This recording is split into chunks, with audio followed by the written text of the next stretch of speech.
إن الحمد لله نحمده ونستعينه ونستغفره ونؤمن به ونتوكل عليه ونعوذ بالله من شرور أنفسنا ومن سيئات أعمالنا من يهده الله فلا مضل له ومن يضلل فلا هادي له ونشهد أن لا إله إلا الله وحده لا شريك له ونشهد أن محمدا عبده ورسوله وبعد قال الله تبارك وتعالى في القرآن المجيد والفرقان الحميد أعوذ بالله من الشيطان الرجيم بسم الله الرحمن الرحيم لقد من الله على المؤمنين إذ بعث فيهم رسولا من أنفسهم يتلو عليهم آياته ويزكيهم ويعلمهم الكتاب والحكمة وإن كانوا من قبل لفي ضلال مبين وقال النبي صلى الله عليه وسلم انما انا رحمۃ مہدات او کما قال علیہ الصلاۃ والسلام رب اشرح لي صدری ويسر لي امری واحلل عقدۃ من لسانی یفقہوا قولی آمین یا رب العالمین۔ محترم بزرگوں، دوستوں اور ساتھیوں، اللہ رب العزت کے ہمارے اوپر بے شمار احسانات ہیں، اس کی نعمتیں ہیں جن سے ہم دن رات بہراور ہو رہے ہیں، مستفید ہو رہے ہیں، لیکن کچھ نعمتیں ایسی ہیں جن کا اللہ رب العزت نے باقاعدہ تذکرہ کیا، اور نہ صرف یہ کہ تذکرہ کیا بلکہ احسان جتایا ان نعمتوں کے حوالے سے نوع انسانی پر۔ ان میں ایک نعمت کا تذکرہ اس آیت میں ہے جو میں نے آپ کے سامنے پڑھی۔ اللہ رب العزت کہتا ہے کہ اللہ نے احسان کیا، منّا یمنّ احسان جتانا، اللہ احسان جتاتا ہے، اللہ احسان کرتا ہے اہل ایمان پر، کیونکہ اس نے بھیجا انہی میں سے ایک رسول جو ان کو اس کی آیات پڑھ کر سناتا ہے، ان کا تزکیہ کرتا ہے، ان کو کتاب کی تعلیم دیتا ہے، ان کو حکمت کی تعلیم دیتا ہے، اور یقیناً اس رسول کے آنے سے پہلے یہ گمراہی میں پڑے ہوئے تھے۔ معلوم ہوا اللہ کے رسول کا وجود، آپ کی بعثت نوع انسانی کے لیے، بالخصوص اہل ایمان کے لیے، بالخصوص ملت اسلامیہ کے لیے بہت بڑا اللہ کا احسان ہے۔ پھر آپ نے خود فرمایا انما انا رحمۃ مہدات، میں اللہ کی وہ رحمت ہوں جو اس نے تمہیں ہدیہ کی ہے، جو تم پر نوازش کی ہے۔ ادبنی ربی فاحسن تادیبی، اللہ رب العزت نے میری تربیت کی، میری نگہداشت کی، اور بہترین نگہداشت کی۔ پھر قرآن خود گواہی دیتا ہے کہ آپ اخلاق کے اعلیٰ ترین پائیدان پر، انکا علی خلق عظیم، انکا لعلی خلق عظیم، آپ اخلاق کے بہترین پائیدان پر ہیں، اعلیٰ ترین پائیدان پر۔ حضرت عبداللہ ابن مسعود رضی اللہ تعالیٰ عنہ کہتے ہیں ان اللہ نظر فی قلوب العباد فوجد خیر قلوب العباد قلب محمد فاصطفاہ لنفسہ وابتعثہ برسالتہ، اللہ تعالیٰ نے انسانوں کو دیکھا، ان پر غور کیا، اور اس میں بہترین دل اللہ کے نبی محمد صلی اللہ علیہ وسلم کا پایا، تو آپ کو اپنے لیے منتخب کیا اور اپنے پیغام کو لے کر کے آپ کو مبعوث فرمایا۔ تو نبی اکرم صلی اللہ علیہ وسلم کا وجود بہت بڑی نعمت ہے، خاص طور پر اہل ایمان کے لیے، لیکن آپ کی عظمت، آپ کی بڑائی، آپ کی بزرگی، آپ کی بلندی کو ہم ایویلویٹ نہیں کر سکتے، آنک نہیں سکتے، جانچ نہیں سکتے، اس کے بارے میں فیصلہ نہیں کر سکتے۔ اللہ کے نبی صلی اللہ علیہ وسلم کی ایک تو حیثیت رسول کی، اور کسی شخص کے بارے میں اونچ نیچ کا فیصلہ کرنے کا اہل وہی ہوتا ہے جو یا تو اس شخص سے اونچی سطح پر ہو یا کم از کم اس کے برابر کی سطح پر ہو۔ دو ڈاکٹروں میں ڈاکٹر کون اچھا ہے، دو انجینئروں میں انجینئر کون زیادہ اچھا ہے، دو وکیلوں میں کون وکیل زیادہ اچھا ہے، اس کا فیصلہ عام لوگ کریں گے تو وہ ناتمام فیصلہ ہوگا، ناپختہ فیصلہ ہوگا اور غیر یقینی ہوگا۔ ان میں فیصلہ اگر کوئی کرے گا تو زیادہ بڑا ڈاکٹر ہو یا کم از کم ان کی سطح کا ہو، زیادہ بڑا انجینئر ہو یا کم از کم ان کے پائیدان کا ہو۔ تو اللہ کے رسول کا بحیثیت رسول کیا مقام و مرتبہ ہے، ہم نہیں جان سکتے، کیونکہ ہم رسول ہیں نہیں، اور رسول سے اوپر ذات صرف اللہ رب العزت کی ہے۔ اس لیے کسی شاعر نے کہا تھا اللہ جانتا ہے محمد کا مرتبہ، یا صاحب الجمال و یا سید البشر من وجهك المنیر لقد نور القمر لا يمكن الثناء كما كان حقه بعد خدا بزرگ تو یہ قصہ مختصر۔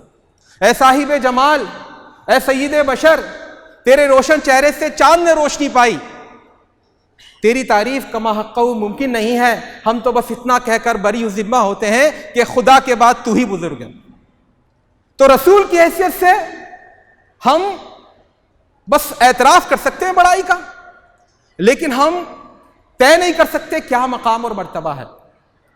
اللہ کے رسول صوم وصال رکھا کرتے تھے۔ صوم وصال کا مطلب ہے سحری کھائی، افطار کا وقت ہوا لیکن افطار نہیں کیا، پھر سحری نہیں کھائی، پھر اگلے دن افطار نہیں، دو تین دن تک آپ لگاتار روزہ رکھتے تھے۔ صحابہ کرام نے امیٹیٹ کرنے کی کوشش کی تو بے ہوش ہو گئے، اور آپ کو معلوم ہوا تو آپ نے ڈانٹا کہ ایسا کیوں کرتے ہو تم؟ تو صحابہ کرام نے کہا اللہ کے رسول آپ بھی تو رکھ لیتے ہیں، آپ کو دیکھ کر ہم نے رکھنے کی، تو فرمایا ایکم مثلی، تم میں سے کون میرے جیسا ہے؟ ابھی تو ویطعمنی ربی ویسقین، میں رات گزارتا ہوں، میرا رب مجھے کھلاتا پلاتا ہے، تم میرے پائیدان کے نہیں ہو، میں انسانیت کی جس معراج پر ہوں اس پر نہیں ہو تم۔ تو یہ تو رسول کی حیثیت سے آپ کی عظمت ہے۔ البتہ ایک پہلو آپ کی زندگی کا ایسا ہے جس پر ہم کسی طرح اندازہ لگا سکتے ہیں آپ کی عظمت کا، وہ ہے انسان۔ آپ انسان کس پائے کے تھے؟ آپ کی شخصیت کس انسانیت کی معراج تھی یا کس نقطہ عروج پر فائز تھی انسانیت کے؟ اس کا چونکہ ہم خود انسان ہیں تو کسی طرح تھوڑا بہت اندازہ کر سکتے ہیں۔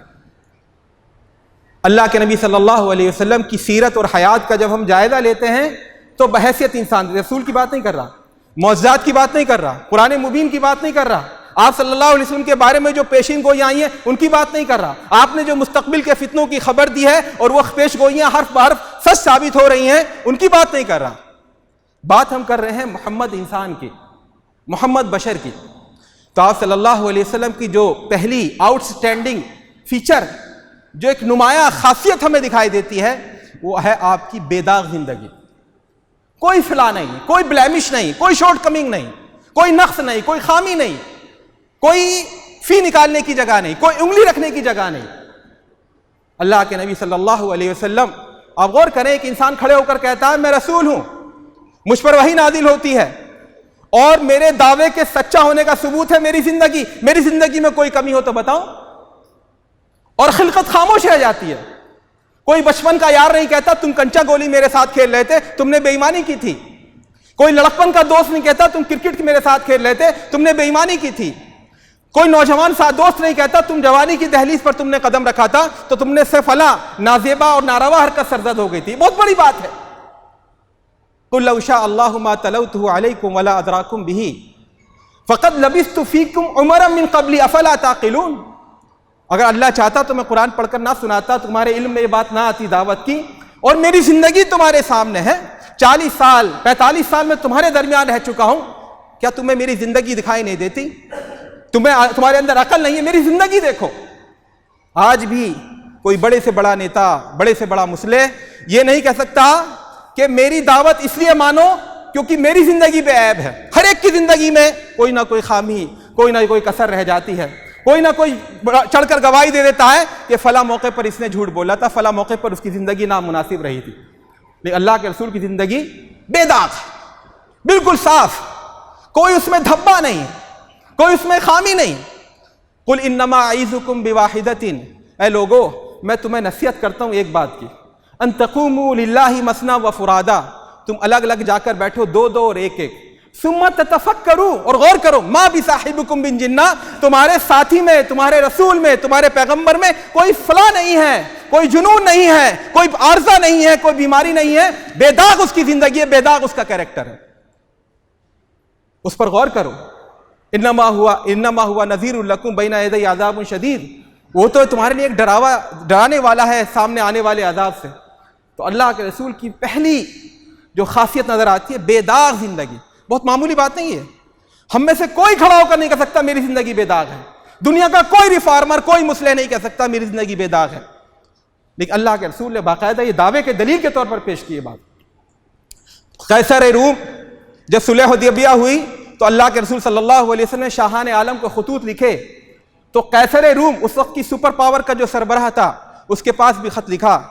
اس کے پاس جب خط پہنچا کہ اسلام لے آؤ, تو اس نے کہا کیا ہمارے علاقے میں جہاں سے یہ خط آیا ہے, اس خط کے جس بستی سے یہ خط آیا ہے اس علاقے کے کچھ لوگ قافلے کے طور پر آئے ہیں, ذرا پکڑ کر لاؤ.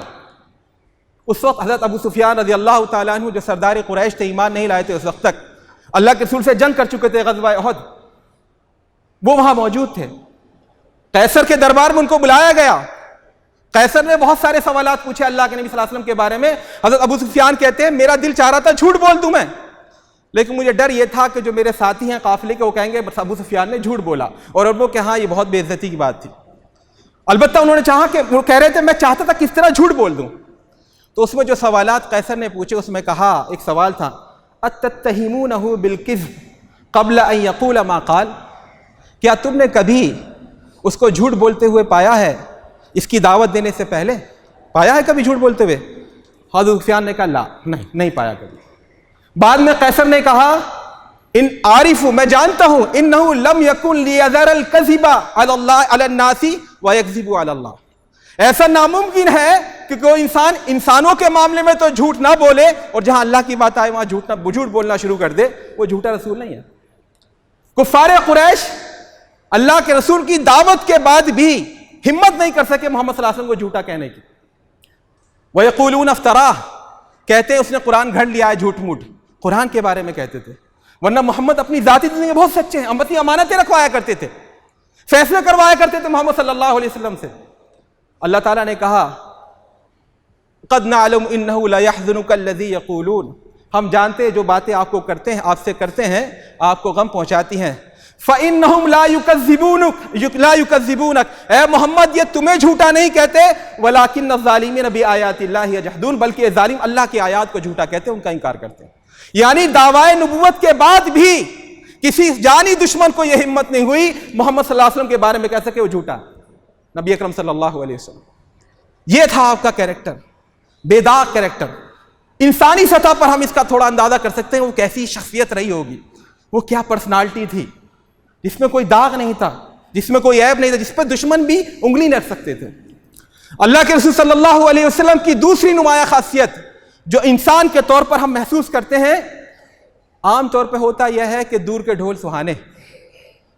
کسی شخص سے ہم متاثر ہوتے ہیں, کوئی بڑا نیتا ہے, کوئی فلم ایکٹر ہے, کوئی بڑا ریفارمر ہے, کوئی بڑا فلسفی ہے, بڑا حکیم ہے, بڑا سماجی کارکن ہے, بڑی بڑی این جی او چلا رہا ہے.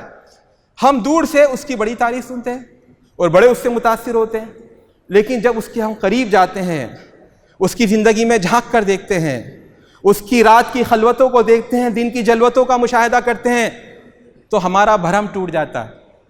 ہم کسی عظیم شخصیت کے پاس جتنا قریب جاتے ہیں اتنا ہی ہمارا دل اس سے الگ ہو جاتا ہے. یہ انسانوں کا ہے معاملہ.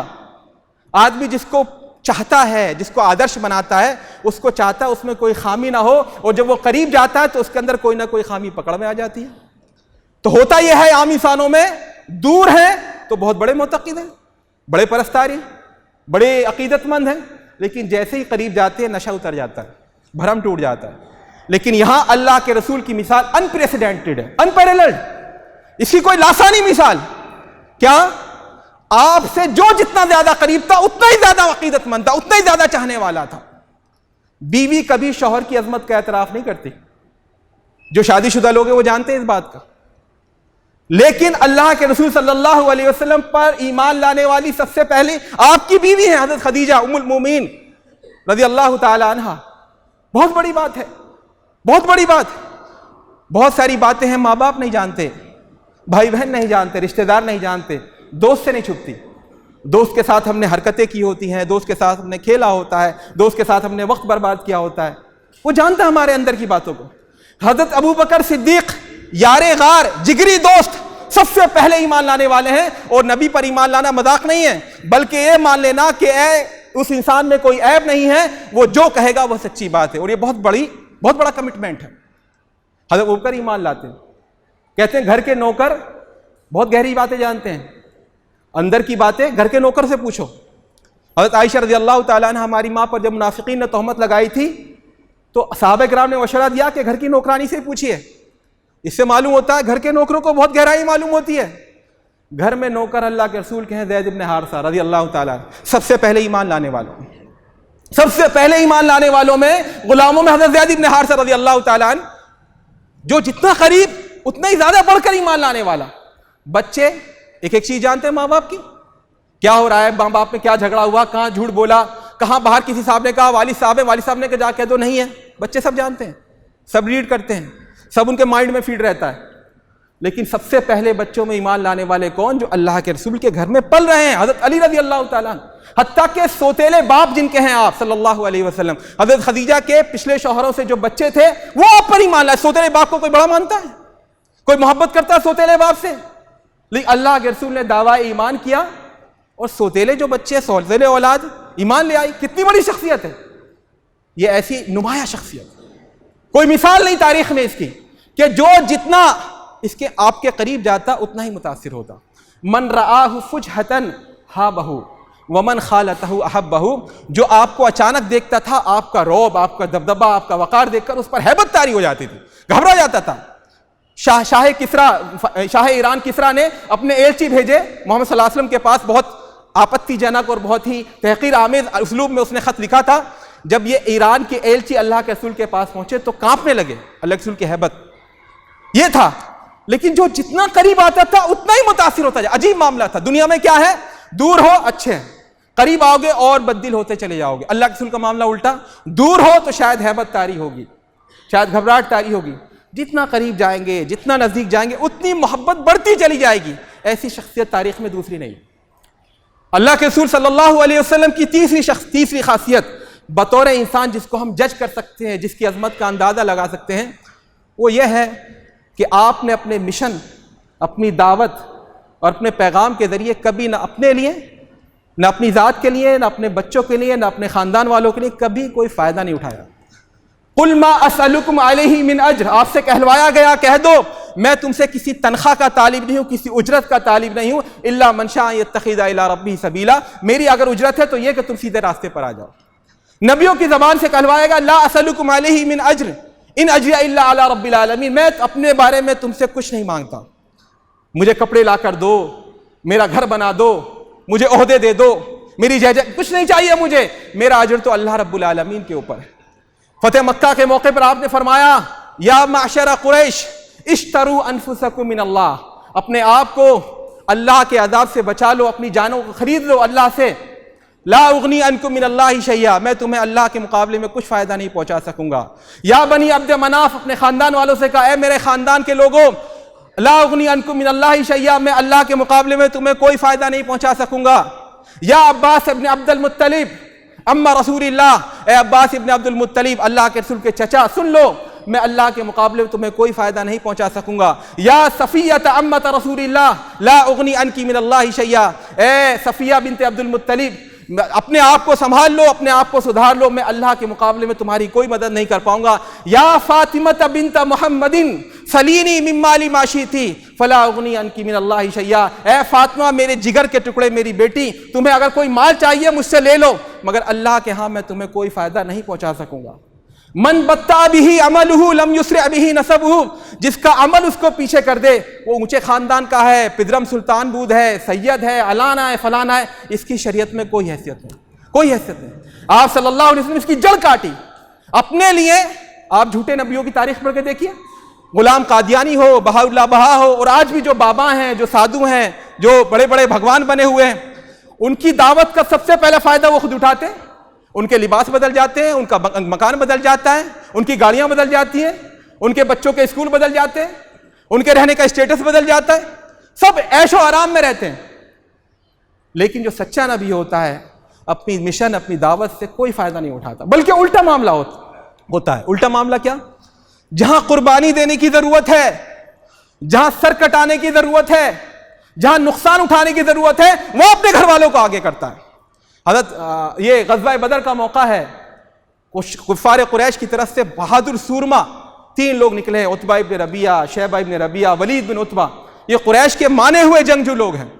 ان کے مقابلے میں انصار آگے بڑھتے ہیں تو کہتے ہیں کسی کو ہمارے ٹکر کا کسی کو بھیجو، حضرت عمر کو بھیج سکتے تھے، بہادر تھے، حضرت ابو دجانہ کو بھیج سکتے تھے، اور حضرت سعد بن ابی وقاص کو بھیج سکتے تھے، مختلف صحابہ کرام بہادر تھے، لیکن یہاں سر کٹانے کی ضرورت تھی.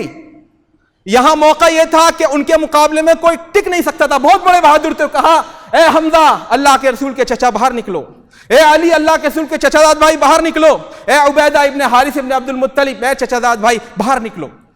جہاں سر کٹانے کی ضرورت ہوگی، قربانی دینے کی ضرورت ہوگی، وہاں گھر والے آگے بڑھیں گے. سود کی جب حرمت نازل ہوئی، سودی کاروبار حرام کیا گیا. اللہ کے رسول کے چچا تھے حضرت عباس بن عبد المطلب رضی اللہ تعالیٰ عنہ، سودی کاروبار کرتے تھے. بڑا پیسہ پھنسا ہوا تھا، کروڑوں روپے پھنسے ہوئے تھے سود میں، بیاج کے اور انول کے بھی. آپ صلی اللہ علیہ وسلم نے جو حجۃ الوداع کے موقع پر خطبہ دیا تو کہا کل ربا الجاہلیت موضوع تحت قدمی ہاتین، جاہلیت کے تمام سودی معاملات میرے پیروں کی دھول ہے، ختم ہوتے ہیں آج سے. وَأَوَّلَ رِبَا أَذَعُهُ رِبَانَا رِبَا العباس عبد المطلب، اور سب سے پہلا سود جو میں نلیفائی کرتا ہوں، کلعدم کرتا ہوں، ملغا کرتا ہوں، وہ ہے عباس بن عبد المطلب کا سود. کسی کو پیسہ لوٹانے کی ضرورت نہیں. جب قربانی دینی ہوگی ہمارے خاندان والے پہلے دیں گے. اس زمانے میں عہد جاہلیت میں کوئی کسی کو مار دیتا تھا تو اس کا خون بہا لیا جاتا تھا، جو طے ہو جائے، 1000 اونٹ، 500 اونٹ. اسلام نے آ کر کہا 100 اونٹ. اگر غلطی سے کسی کو مار دیا جائے، کسی کا قتل ہو جائے. تو اللہ کے رسول کے خاندان کے ایک لڑکے چچا داد بھائی ربیعہ بن حارث بن عبد المطلب کو کچھ لوگوں نے مار دیا تھا. وہ عہد جاہلیت سے جھگڑا چلا رہا تھا. آپ نے حجۃ الوداع کے موقع پر کہا وَكُلُّ دِمَاءِ الْجَاهِلِيَّةِ مَوْضُوعَةٌ تَحْتَ قَدَمَيَّ هَاتَيْنِ، اور عہد جاہلیت میں خون کے تمام جھگڑے آج ختم ہوتے ہیں، میرے پیروں کے نیچے ختم ہوتے ہیں. وَأَوَّلُ دَمٍ أَذَعُهُ دَمَ رَبِيعَةَ بن الحارث بن عبد المطلب، پہلا خون جو ہم معاف کرتے ہیں وہ ہمارے خاندان کا، ربیعہ بن حارث بن عبد المطلب کا. زکوٰۃ، مکہ میں تو زکوٰۃ ہی نہیں. مدینے میں زکوٰۃ شروع ہوئی سن 5 ہجری میں یا 4 ہجری میں، جیسا کہ علماء اسلام کہتے ہیں. ایک ریونیو شروع ہو گیا، ایک آمدنی کا ذریعہ بن گیا، ایک پروویژن، ایک سورس آف انکم آ گیا. اب جو غریبوں کو امداد ملنے لگی، لوگوں کو امداد مل رہی ہے. اب تھا ممکن کہ جتنے بابا بنے بیٹھے رہتے ہیں جھوٹے انبیاء، ان کی جو بیویاں ہوتی ہیں زیوروں سے لدی رہتی ہیں، وہی زکوٰۃ کے پیسے سے، چڑھاوے چڑھانے سے. آپ کسی بھی چلے جائیے مزار پہ، اب وہ سب کھا رہے ہوں گے اس کا چڑھاووں کا. لیکن اللہ کے نبی صلی اللہ علیہ وسلم اب موقع تھا مزے کرنے کا، گلچھرے اڑانے کا. اب خاندان کے حالات بدل سکتے تھے، تبدیلی آ سکتی. تو آپ فرماتے کیا؟ لا تحل الصدقۃ لآل محمد، محمد کی نسل کے لیے صدقہ حرام ہے، زکوٰۃ حرام ہے. انما ہی اوساخ الناس، یہ لوگوں کی گندگی اور میل ہے، اسے ہماری نسل کے لوگ نہیں کھائیں گے، حرام ہے یہ ان پر. جب فائدہ اٹھانے کا موقع آیا، حرام ہے میرے گھر والوں پر. حضرت عباس بن عبد المطلب، حضرت عبداللہ ابن عباس رضی اللہ تعالیٰ عنہ آتے ہیں، کہتے ہیں اب اسلامی مملکت کا دائرہ پھیل رہا ہے، ہمیں بھی کوئی سرکاری جاب دے دیجئے، ہمیں بھی کہیں کا گورنر بنا دیجئے، ہمیں بھی کہیں متعین کر دیجئے. تو کہا نہیں، ایسا نہیں ہو سکتا، تمہارے لیے نہیں ہے یہ جاب ہے، تمہارے لیے ہی نہیں ہے یہ نوکریاں. آپ صلی اللہ علیہ وسلم کی لی بیٹی حضرت فاطمہ بنت محمد صلی اللہ علیہ وسلم، کہا فاطمہ تو بضعۃ منی فمن آذاها فقد آذانی، فاطمہ میرے جگر کا ٹکڑا ہے، اسے کوئی تکلیف دے گا مجھے تکلیف دے گا. حضرت علی سے شادی ہوئی، بڑی قسم پرسی کے حالات، بڑی پریشانی کے حالات. چکی چلاتی تھی، ہاتھوں میں ٹھیک پڑ گئے تھے، مشکیزہ بھر کے لاتی تھی، کمر پر نشان پڑ گئے تھے. 2 بچے ہو گئے تھے، حسن اور حسین، ان کو سنبھالنا مشکل تھا، گھر کے سارے کام کرنے ہیں. حضرت علی نے کہا دیکھو محمد صلی اللہ علیہ وسلم کے پاس کچھ پیسہ آیا ہے، دولت آئی ہے، وہ بٹ رہی ہے، جو بھی نادار لوگ ان کو مل رہی ہے، تم بھی جا کر کہو تو ایک غلام ہم رکھ لیں گے، ایک نوکر رکھ لیں گے، کم از کم تمہیں گھر کے باہر کے کام سے نجات مل جائے گی، آسانی مل جائے گی. ہماری بہن حضرت فاطمہ بنت محمد صلی اللہ علیہ وسلم تشریف لائیں. ابا جان سے ملاقات ہوئی، ہمت نہیں ہوئی کہنے کی، اندر چلی گئی اماں جان عائشہ کے پاس. عائشہ اماں جان بہت سمجھدار تھیں، پوچھا بیٹے کیا کام ہے، کیوں آئے ہو، کچھ مقصد ہے؟ عورت سے بے تکلف ہوتی ہے، بتا دیا کہ ایسے کام تھا، بڑی پریشانی کا عالم ہے، 2 بچے ان کو سنبھالنا، کنویں سے پانی لانا، مشکیزہ اٹھو کر لانا، چکی چلانا، چولہا جلانا، یہ بہت پریشانی، لکڑی لے کر آنا. تو اگر ایک غلام ہمیں مل جاتا تو کچھ سہولت ہو جاتی. وہ سب کو تو دے ہی رہے نا محمد صلی اللہ علیہ وسلم، سب کو تو بٹ ہی رہا ہے، ہمیں بھی دے دیا. اللہ کے نبی صلی اللہ علیہ وسلم عشاء کی نماز کے بعد حضرت عائشہ کے ہاں تشریف لائے. اماں جان نے کہا ایسے ایسے فاطمہ آئی تھی، دن میں تو آنے کا موقع ملا نہیں. کہا فاطمہ آئی تھی اور کہہ رہی تھی کہ پریشانی بہت ہے. آپ چپ چاپ سنا آپ نے. اسی وقت حضرت فاطمہ کے گھر پہنچے. ہماری بہن کہتی ہیں اس وقت ہم بستر میں لیٹ چکے تھے، سردی کا زمانہ تھا، دروازہ کھٹکھٹایا گیا، میں نے تصور کیا کوئی بھی دنیا میں ہو سکتا ہے لیکن والد محترم نہیں ہوں گے، کہا محمد، ہم نے فوراً دروازہ کھولا، پیر ہاتھ ٹھنڈے ہو رہے تھے، ہماری بہن کہتی ہیں میں نے اپنے ابا کے پیر لحاف میں گھسا کر اپنے آغوش میں بھر لیے تاکہ پیر میں گرمی آ جائے۔ کہا فاطمہ تم ایسے ایسے آئی تھی؟ کہ ہاں ایسے ضرورت ہے۔ تو کہا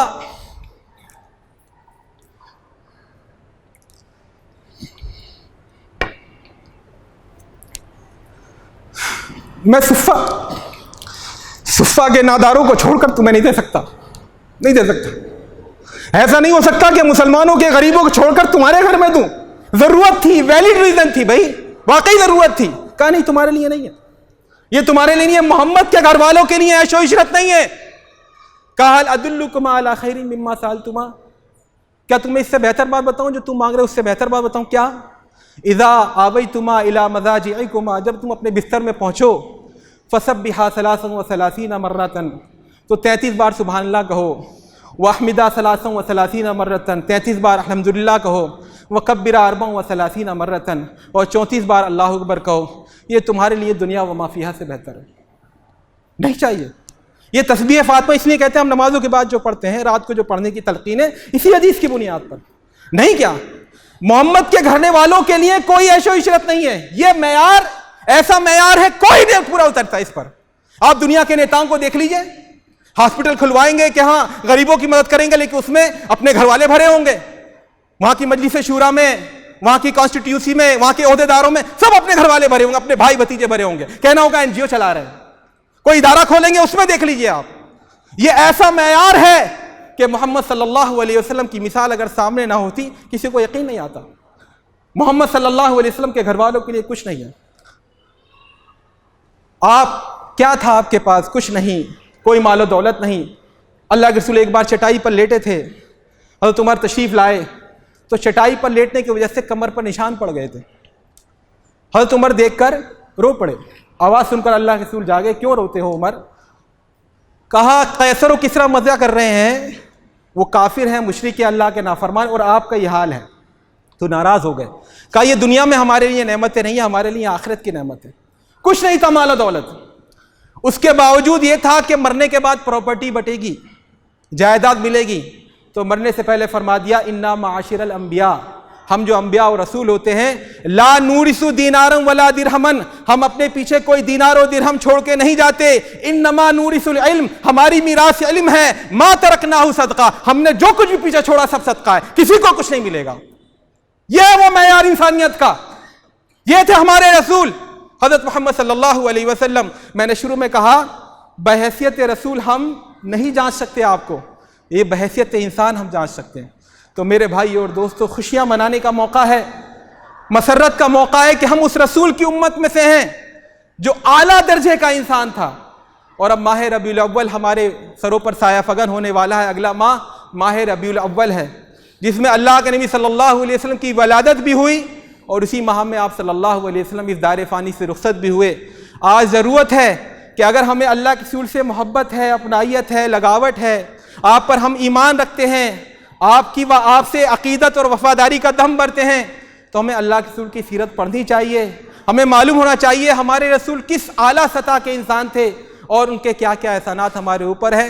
اگر ہمارے دلوں میں اللہ کے رسول کی محبت کا جذبہ پیدا ہو گیا، آپ کی بڑائی کا، آپ کی بزرگی کا اعتراف پیدا ہو گیا، سچے دل سے ہم نے سمجھ لیا کہ ہمارے سب سے بڑھ کر اگر خیر خواہ ہیں کوئی تو اللہ اس کے رسول ہیں، تو میرے دوستوں اور ساتھیوں یہ ہماری کامیابی کا پہلا قدم ہوگا۔ اللہ تعالیٰ سے دعا کیجئے اپنے لیے بھی میرے لیے بھی کہ اللہ تعالیٰ ہمیں اللہ کے رسول کی محبت دے، آپ سے وابستگی کا شرف دے، اور آپ کے لائے ہوئے دین کے لیے جینے، اس کے لیے مرنے، اس کے لیے مر مٹ جانے کی ہمیں توفیق دے۔ اقول قولی ھذا واستغفر اللہ لی ولکم ولسائر المسلمین فاستغفروہ انہ هو الغفور الرحیم۔